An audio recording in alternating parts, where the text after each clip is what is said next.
Hello les amis, me voilà de retour donc pour faire avec vous une amandine à la poire ou une tarte bourdaloue. Alors je vais tout faire à la main pour vous montrer qu'on n'a pas forcément besoin de robots pour faire de la pâtisserie. Donc on va commencer par la pâte sablée. Donc pour ceux qui ont suivi ma recette de la tarte au citron meringuée, c'est la même pâte. Voilà, donc dans un saladier vous mettez 125 g de farine, 60 g de sucre glace. On va y ajouter 60 g de beurre doux coupé en dés. Hop. Et on va faire un sablage. Donc je répète, le sablage, en fait on va enrober le beurre de la farine et du sucre et on va passer les morceaux de beurre comme ça entre ses mains. Donc ça va pas faire fondre le beurre, ça va juste le diviser encore et encore et encore jusqu'à ce qu'il ne reste que des tout petits morceaux de beurre qu'on ne verra plus d'ailleurs et que l'aspect de la pâte ressemble à du sable. Donc vous pouvez le faire au robot bien évidemment. Au robot vous utilisez la feuille. Vitesse lente pour commencer, sinon vous allez en mettre partout. Donc voilà, n'hésitez pas à prendre le beurre dans vos mains et à l'écraser comme ceci. Voilà.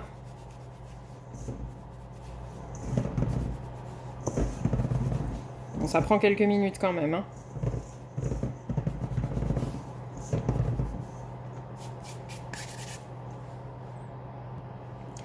Donc vous voyez là on y est presque, hein, ça ressemble à du sable déjà. On vérifie qu'il ne reste pas de gros morceaux de beurre. Voilà, en le passant dans ses mains comme ça. Hop. C'est parfait. Voilà, donc à ça on va ajouter 25 g d'œufs, soit la moitié d'un œuf. Donc vous battez votre œuf dans un petit pot et vous pesez 25 g. Ne jetez pas le restant, on va l'utiliser pour la crème d'amande. Hop là. Et donc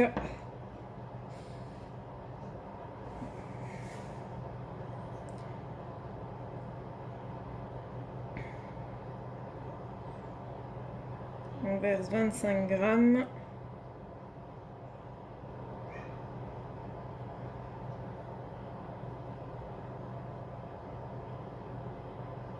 On y est. Et on mélange pour faire une belle pâte.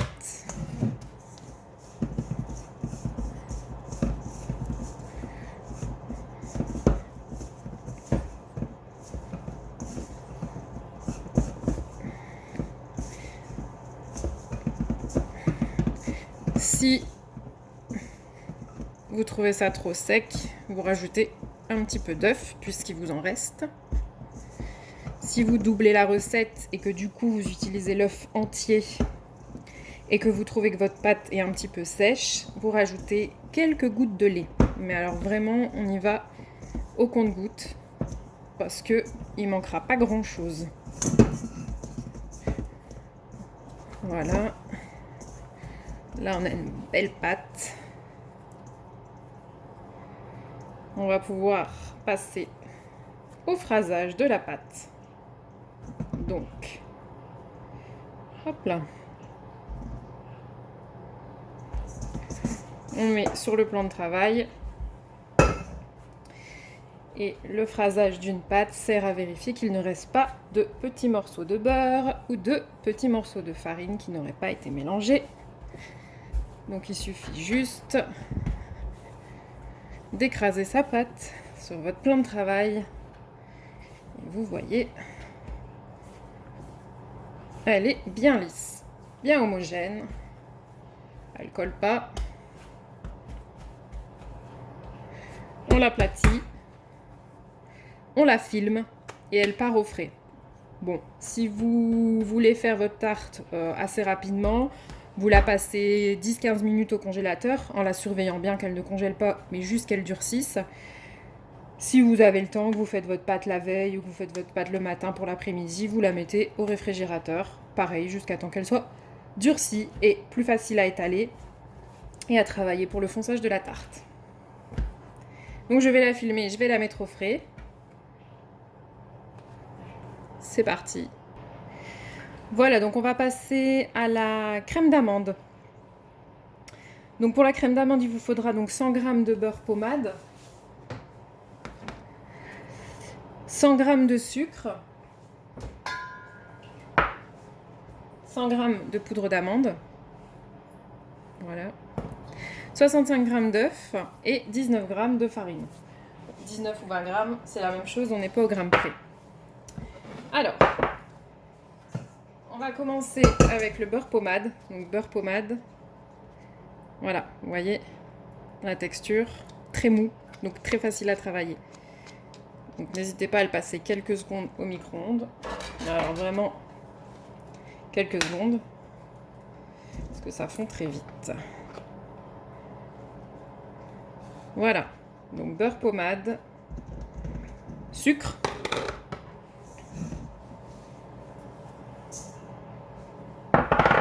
et on va blanchir le mélange.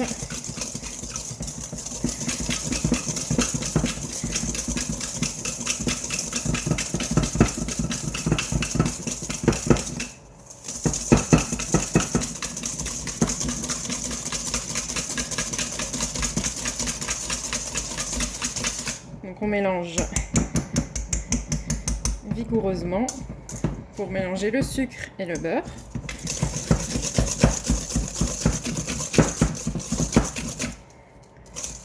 Vous voyez, ça a vraiment la texture de la pommade. Voilà. Ensuite, on va ajouter les œufs et la poudre d'amande et la farine. Donc, la farine, on peut la mettre dans la poudre d'amande. Tac. Et en fait, on va alterner un peu d'œuf, un peu de mélange sec.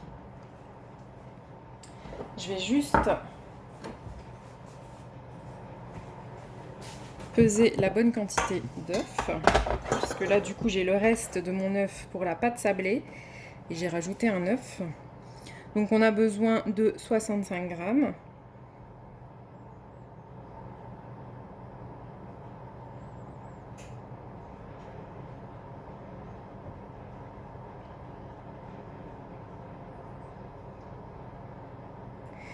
Nickel. Hop là. Donc on rajoute un peu d'œuf, pas tout. On mélange.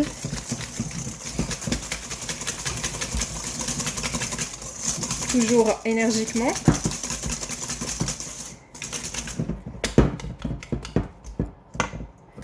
On rajoute donc un peu de mélange amande-farine.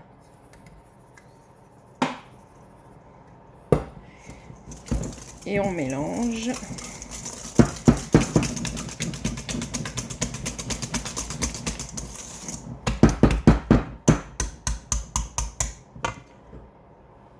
Le reste de l'œuf. C'est reparti.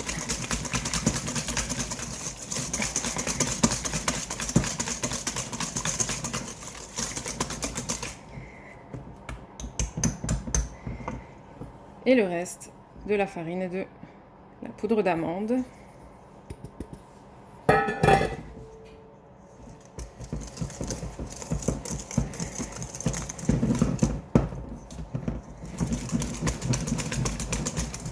Là, ça devient plus dur à mélanger.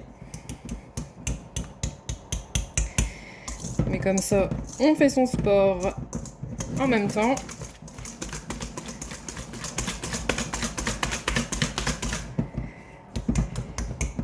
Voilà.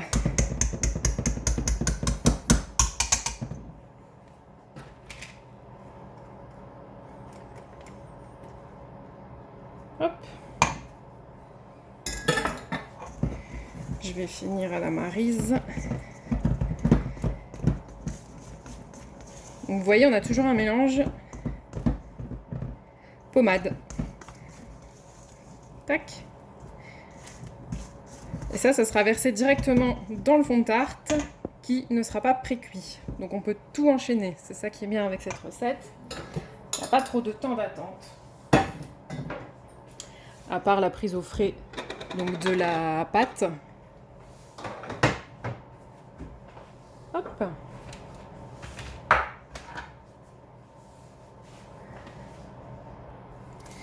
Voilà, donc ma pâte, elle a pris au froid. Donc j'ai fariné le plan de travail, on va l'étaler. Donc vous voyez, elle a bien durci, hein. On n'hésite pas à la retravailler un tout petit peu à la main pour lui redonner un petit peu de chaleur, pour éviter qu'elle casse. Hop, 2-3 coups comme ça, hein. Il ne faut pas trop la réchauffer non plus.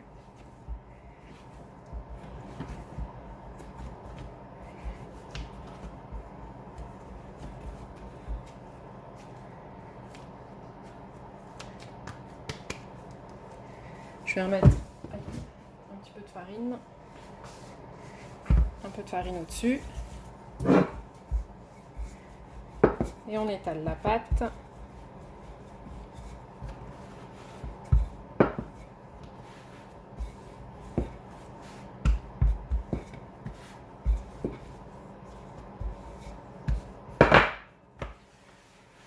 On ramasse bien la farine, hein, pour pas que ça colle.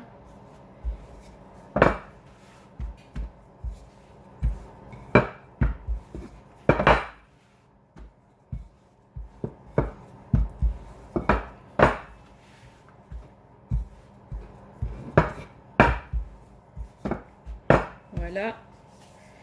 Donc je prends mon cercle à pâtisserie. Moi, c'est un 22 cm. Vous faites avec ce que vous avez à la maison. Je vais découper. J'ai un petit peu raté. Le fond de tarte. Hop là. Donc je prends une plaque. Je mets le cercle. Je vais y disposer le fond de tarte.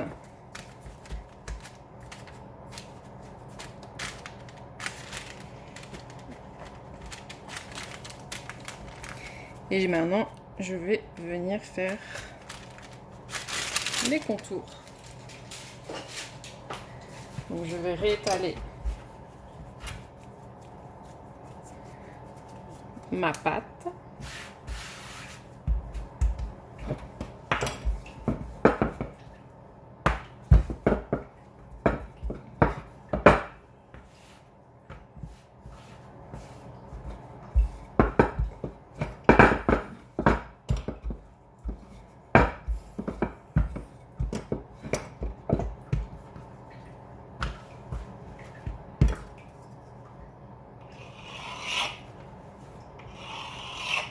On coupe une large bande.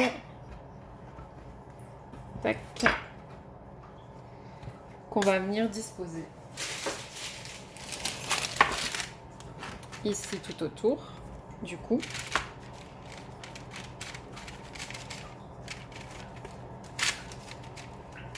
Voilà.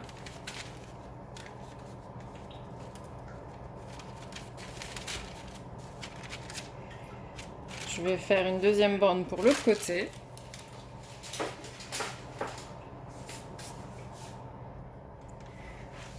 Voilà, donc j'ai fait mes raccords. J'ai fait également les raccords ici de la bande avec le fond de tarte. On enlève le surplus avec le rouleau.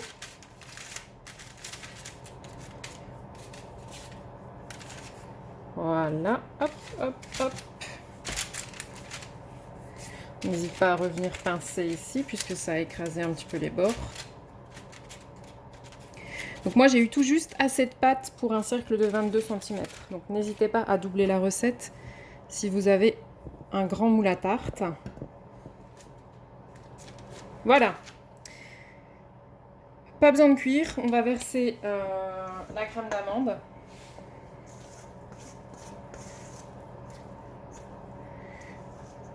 On y va.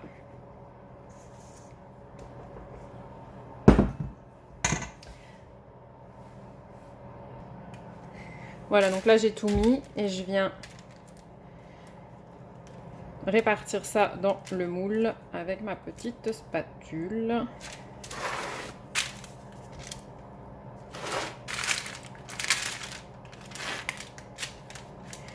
Ça remplit pas la tarte jusqu'en haut, c'est normal, pas de panique. Ça va gonfler à la cuisson. Si vous en mettez trop, ça risque de déborder.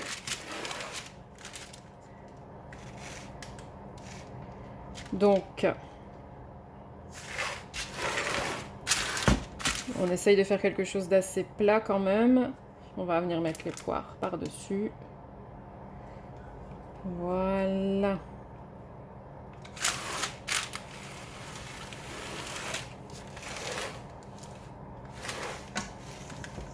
Voilà. Alors, on va donc s'occuper des poires. On met ça sur le côté.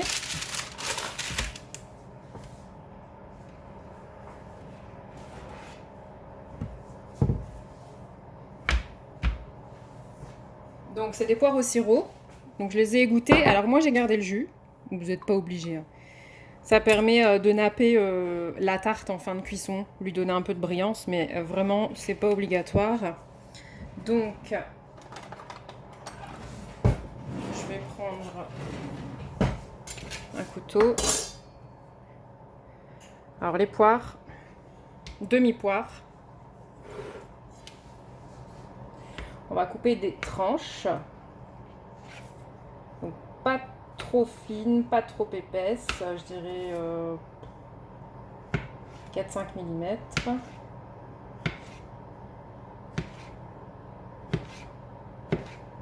Hop, jusqu'au bout. Ensuite, on glisse la poire sur le couteau.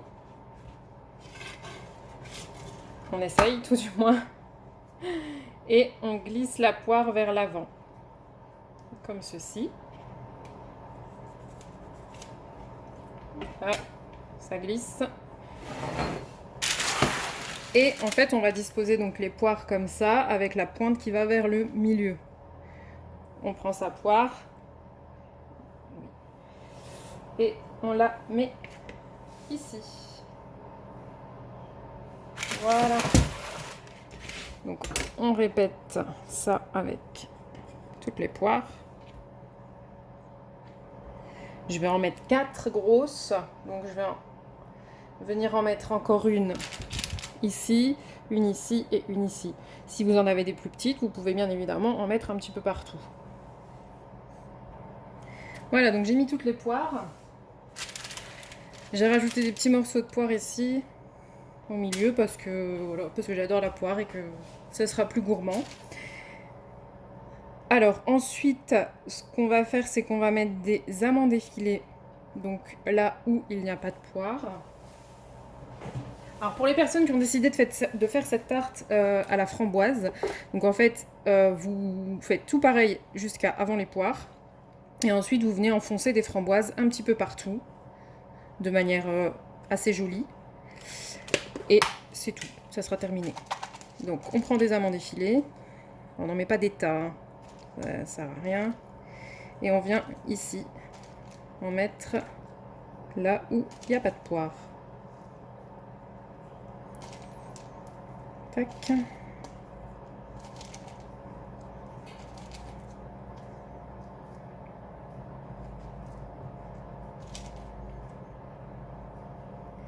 Je vais en mettre un petit peu au milieu pour dire 2.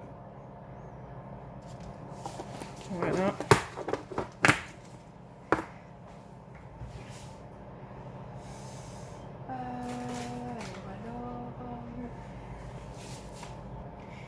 Et si vous voulez ajouter encore un petit peu plus de gourmandise, vous pouvez mettre de la cassonade sur les poires, brune ou blonde.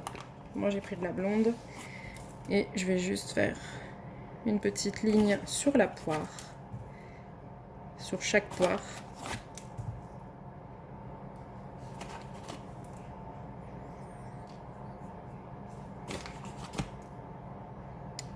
Ça va venir fondre dessus, ça va rajouter de la couleur et de la gourmandise. Voilà, donc la tarte bourdaloue est terminée. Maintenant, elle part en cuisson à 180 degrés pour 20 à 30 minutes selon le four. Donc surveillez-la. Donc vous allez voir, la crème d'amande va gonfler.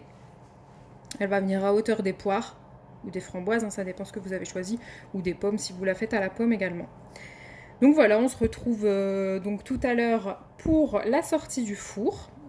En attendant, eh bien, à vos fouets. J'espère que la recette est claire, que vous allez savoir la reproduire à la maison. J'ai hâte de découvrir le résultat de vos tartes. Et donc je vous dis bonne recette et à tout à l'heure.